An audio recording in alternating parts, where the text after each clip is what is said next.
আসসালামু আলাইকুম, আমি doctor Mohammad Ariful Islam, MBBS, কারাগান্ধী state medical university. আমরা একটা কিছুদিন আগে ফুড টেস্ট করেছি, স্কিন গ্রাফটিং। মোটামুটি আলহামদুলিল্লাহ ওনারা রিকভার হয়ে গেছে। আমরা রোগীর মুখ থেকে শুনবো ওনারা কেমন সেবা পেলো বা কেমন সন্তুষ্ট আমাদের কাছ থেকে, এই কথাটা আমরা রোগীর ছেলে আছে ওনার মুখ থেকে শুনবো। ভাইয়া, কেমন সেবা পেলেন আমাদের এখানে? একটু জোরে বলতে হবে। ভালো ভালো ভালো। মানে আমরা যে পরামর্শগুলো দিচ্ছি এগুলো কি আপনাদের পছন্দ হয়েছে? আচ্ছা, কিভাবে চলাফেরা করবেন জানতে পারছেন?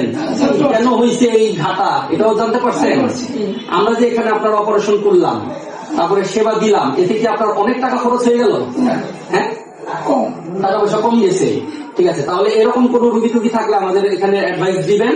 আমরা ইনশাল্লাহ যতটুকু পারি আমরা সেবা করব। অনেক পেশেন্ট আছেন যাদের টাকা পয়সা নাই বললেই চলে, কিন্তু যাদের ডায়াবেটিস হয়ে গেছে তারা কিন্তু এমনি ফকির হয়ে গেছে শেষ। এছাড়া এই যাদের পায়ের সমস্যা হয়ে গেল, ওদের একটা পায়ের পিছনে 5 থেকে 6 লাখ টাকা নেমে যায়। হ্যাঁ, আর যদি খারাপ মানুষের পাল্লায় পড়ে যান তাহলে আরো নেমে যায়।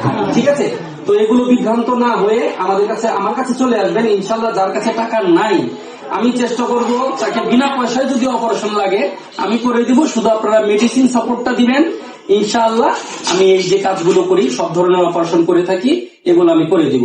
যদি পেশেন্ট গরিব হয়, রিজিক দেওয়ার মালিক আল্লাহ, ইনশাআল্লাহ আমি করে দিব। যতটুকুই লাগে ততটুকু খরচই করে দিব। যদি টাকা না থাকে, একান্তই টাকা না থাকে, বিনা টাকায় আমি আপনাদের উপকার করে দিব ইনশাআল্লাহ।